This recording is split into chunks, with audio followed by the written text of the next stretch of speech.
تجارت کا سلسلہ ظہور اسلام کے قبل سے ہی جاری تھا۔ طلوع اسلام کے بعد تو تجارتی قافلے بھی زیادہ آنے لگے تھے، جس کی وجہ سے انڈو پاک کے ساحلوں پر مسلمان تاجروں کی بستیاں آباد ہو گئی تھیں۔ اس وقت سرزمین پر ہندو راجے حکمرانی کرتے تھے، جس سے مسلمان تاجروں کے رابطے اور تعلقات بہت اچھے تھے اور انہیں مذہبی تبلیغ کی بھی پوری آزادی حاصل تھی۔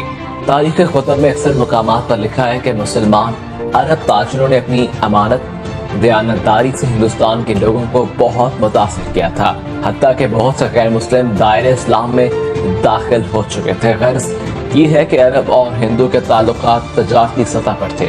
سیاسی تعلقات کی ابتدا حضرت عمر رضی اللہ عنہ کے دور سے شروع ہوئی، جبکہ مسلمان 636 ہجری میں ممبئی کے قریب تھانے پر حملہ کر چکے تھے۔ پھر یہ سلسلہ بے وجہ روک دیا گیا اور دوسرا لشکر عبداللہ بن عمر ربیع کی قیادت میں روانہ کیا گیا، جو کمران اور سیستان کو فتح کرتا ہوا مکران پہنچا۔ پھر ایک اور جماعت حاکم بن جبالہ کی قیادت میں سرحد ہندوستان کی حالات دریافت کرنے کے لیے پہنچ گئی۔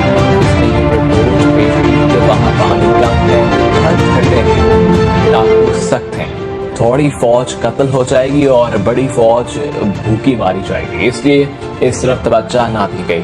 جب بنو امیہ برسر اقتدار آئے تو فتوحات کا سلسلہ بڑھنے لگا اور خلیفہ ولید کے عہد میں گورنر حجاج بن یوسف نے اس طرف اپنی توجہ مبذول کی۔ اس وقت سندھ پر راجہ داہر کی حکومت تھی۔ راجہ داہر سے قبل چند اور حکمران تھے اور یہ بدھ مذہب کے پیروکار تھے، مگر راجہ داہر ہندو مذہب کا شدت سے قائل تھا۔ اس نے تمام میراث صرف ہندوؤں کو دی اور بدھوں پر اپنا ظلم و استبداد رکھا۔ تاریخ میں اس کے لیے متکبر اور جابر کے الفاظ لکھے ہوئے ہیں۔ وہ اپنے خاندان کے علاوہ کسی اور کے سر پر پگڑی دیکھنا پسند ہی نہیں کرتا تھا۔ گھوڑے پر عام رعایا کو سواری کی معاملت تھی۔ اس کی ہر گرمی، ظلم، جبر، تشدد سندھ پر حملے کا باعث بنا۔ مکران مسلمانوں کے قبضے میں تھا۔ 703 ہجری میں کچھ لوگ مکران کے گورنر سعید بن اسلم کو قتل کر کے راجہ طاہر کے پاس پناہ گزین ہو گئے، جبکہ حجاج بن یوسف نے، جو اس وقت عراق کا گورنر تھا، ان کی واپسی کا مطالبہ کیا تو اس نے انکار کر دیا۔ بدھ مت کے پیروکار اس کے ظلم سے عاجز آ چکے تھے، اس لیے انہوں نے ایک وفد حجاج کی خدمت میں بھیجا اور راجہ طاہر کی شکایت کی اور ساتھی عربوں کو سندھ پر حملے کی دعوت بھی دی۔ حجاج فتوحات کو بہت پسند کرتا تھا۔ وہ اسلامی سلطنت کی عملداری میں توسیع کا خواہش مند تھا، اس لیے اس نے موقع غنیمت جان کر اس طرف توجہ کی۔ تاریخ دان طبقہ سندھ پر حملے کی وجوہات میں ایک وجہ یہ بھی بتاتا ہے کہ لنکا کے راجہ نے حجاج کی دوستی حاصل کرنے کے لیے لنکا میں مقیم عرب تاجر کی چند لاوارث لڑکیاں اور قیمتی تحائف حجاج کو بھیجے۔ یہ جہاز ساحل کے ساتھ ساتھ آ رہے تھے کہ دیبل کے بحری قزاقوں نے انہیں لوٹ لیا۔ ایک مسلم لڑکی نے حجاج کو دہائی دی۔ حجاج کو اس کے اطلاع ہو گئی۔ اس نے سامان کی واپسی اور لڑکیوں کی رہائی کا مطالبہ کیا تو داہر نے جواب دیا کہ بحری قزاق خود مختار ہے، میرا ان پر کوئی اعتبار نہیں۔ یہ خلیفہ ولید بن عبد الملک اول کا زمانہ تھا۔ حجاج نے اسے سندھ پر حملہ کرنے کی اجازت طلب کی۔ ولید اس حملے پر راضی نہ تھا کیونکہ اسے خدشہ تھا کہ سندھ کا علاقہ غیر سرسبز ہے، اس لیے مہم ناکام نہ ہو جائے۔ کچھ پس و پیش کے بعد ولید نے راجہ داہر پر حملہ کرنے کی اجازت دے دی۔ حجاج نے ایک فوجی لشکر عبداللہ کی قیادت میں سندھ روانہ کر دیا۔ یہ جرنیل جب شہید ہو گئے تو اس کے بعد بدیل، جو عمان میں تھا، دیبل پہنچنے کا حکم دیا۔ ان کے ساتھ 3000 لشکر تھا جو مکران کے راستے دیبل پہنچا۔ بدیل کو بھی شکست ہوئی اور شہید ہو گئے۔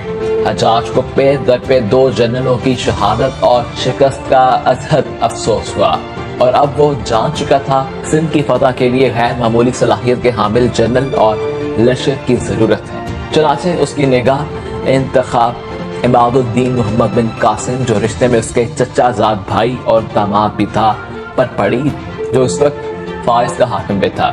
محمد بن قاسم اس وقت نوجوان تھا اور اس کی عمر صرف 17 برس تھی، مگر وہ ایک بہترین قائد تھا اور انتظامی امور پر گہری نظر رکھتا تھا۔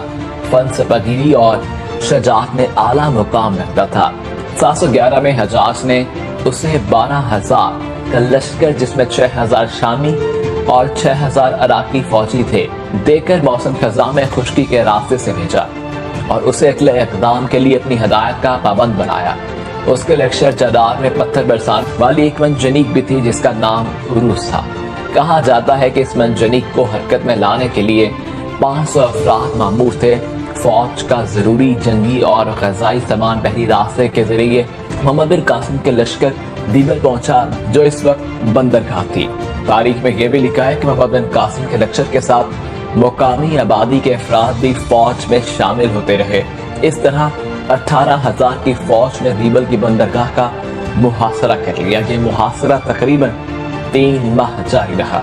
मुकामी लोग जो दीबल के किले में महसूर थे, उनका ख्याल था कि जब तक किले के मंदिर के कल्स पर झंडा लहराता रहेगा वो शिकस्त नहीं खा सकते, क्योंकि उनकी देवता उस वक्त उनके मददगार होगा। जब मोहम्मद बिन कासिम को इन अकायद का पता चला तो उसने उरूस के जरिए पत्थर बरसाने का हुक्म दिया, जिससे कल्स टूटकर झंडा नीचे आ गिरा। अब शहर के लोगों की हिम्मत पस्त हो चुकी थी और मुसलमान फौज की हिम्मत बुलंद हो गई थी, जिसकी वजह से वो किले तक पहुंचने में कामयाब हो गए। शहरियों ने थोड़ी बहुत मुज़ाहमत जरूर की थी, मगर मुस्लिम फौज के अज़ाइम देखकर वो हथियार फेंक चुके थे। इस तरह अजीम जनरल ने 4000 मुसलमान आबाद किए और एक मस्जिद भी तामीर करवाई। दीबल फतह करने के बाद मोहम्मद बिन कासिम ने नेरुन और सिस्तान फतह किया। उसके बाद सहून फतह किया और हजाज की हिदायत मौसूल होते ही राजा दाहिर से मुकाबले के लिए ओढ़ने की जानिब रवाना हो गए। इस दौरान अराक से भी 2000 के लश्कर की कबक, जो कि ताज़ा दम थी, अरोड़ पहुंच चुकी थी। जंगी आदाब के तहत मोहम्मद बिन कासिम ने एक आला सतही वफद मुज़ाकरात के लिए राजा दाहिर के पास भेजा, मगर वह मुसालहात पर आमादा ना हुआ और कहने लगा कि फैसला बज़रिया तलवार होगा। यूं उसने जंग को तरजीह दी। तारीख पाक व हिंदू में लिखा है कि रात की तारीकी थी। राजा दाहिर के लश्कर के तीर अंदाज मुस्लिम फौज को पुल नहीं बनाने दे रहे थे, क्योंकि दोनों के बीच दरियाए सिंध हायल था। अलगर्ज अरूर के मुकाम पर दोनों फौज का आमना सामना हुआ। दाहिर हाथियों के झुरमुट में आया। उसके पीछे 10,000 सवार फौज थी और 30,000 पैदल सिपाह थे। तारीख इस्लाम कहते हैं कि फरीकैन की बड़ी शजाअत के साथ लड़े। कई एक खूनी मौके हुए, मगर मुसलमान कामयाब नहीं हो रहे थे, क्योंकि मुस्लिम फौज के सामने हाथियों की दीवार थी। तब उन्होंने बारूद को आग लगाई, जिसके सामने हाथियों की दीवार मिट्टी की तरह बह गई।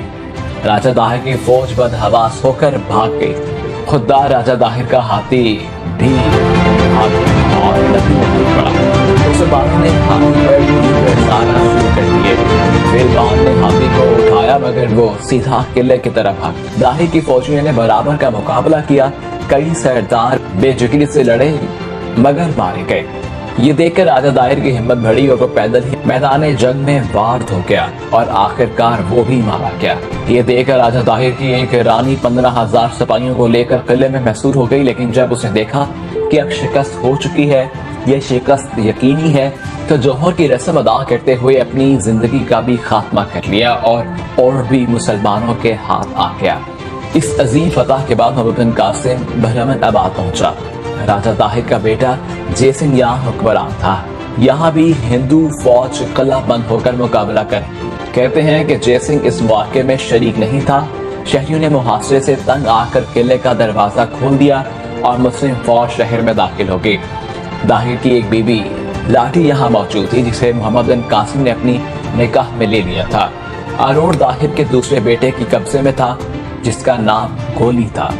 उसने भी चंद रोज तो मोहम्मद बिन कासिम का मुकाबला किया और आखिर फरार इख्तियार की और यह किला भी मुसलमानों के हाथ फतह हो गया।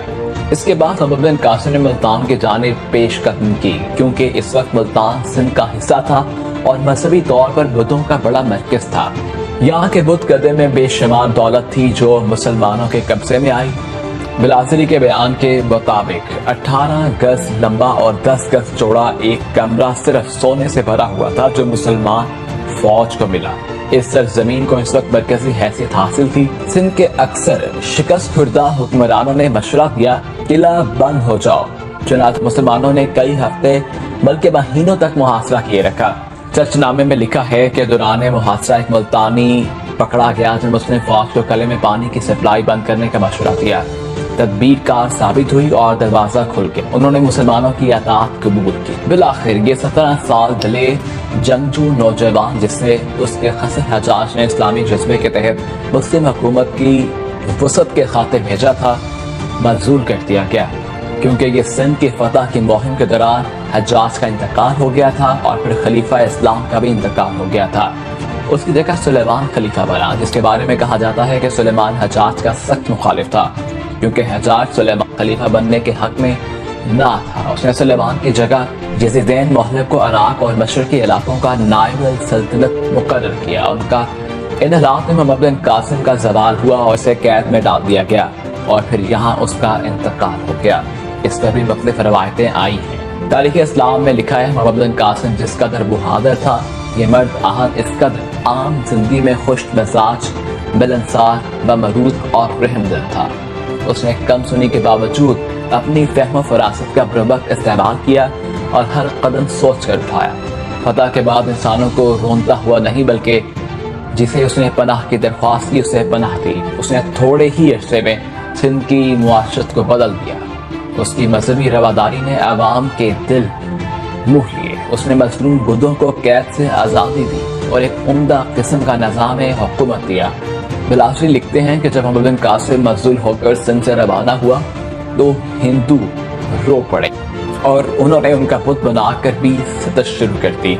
इस वाक़े का इब्न असीर ने भी जल्द चहारे में तस्करा किया है। तो नाज़रीन, आपने इस हिस्ट्री में जाना मोहम्मद बिन कासिम के बारे में कि उन्होंने किस तरह फतह हासिल की और किन किन इलाकों में अपना नाम बनाया। नाज़रीन, ऐसी हमारी वीडियोस देखते रहें, हमारी वीडियोस को लाइक करें, शेयर करें और अपना फीडबैक कमेंट्स के थ्रू दें, क्योंकि एशियन टीवी पहुंचा रहा है आपको हर इंफॉर्मेशन। अपना ख्याल रखें। अल्लाह हाफिज़।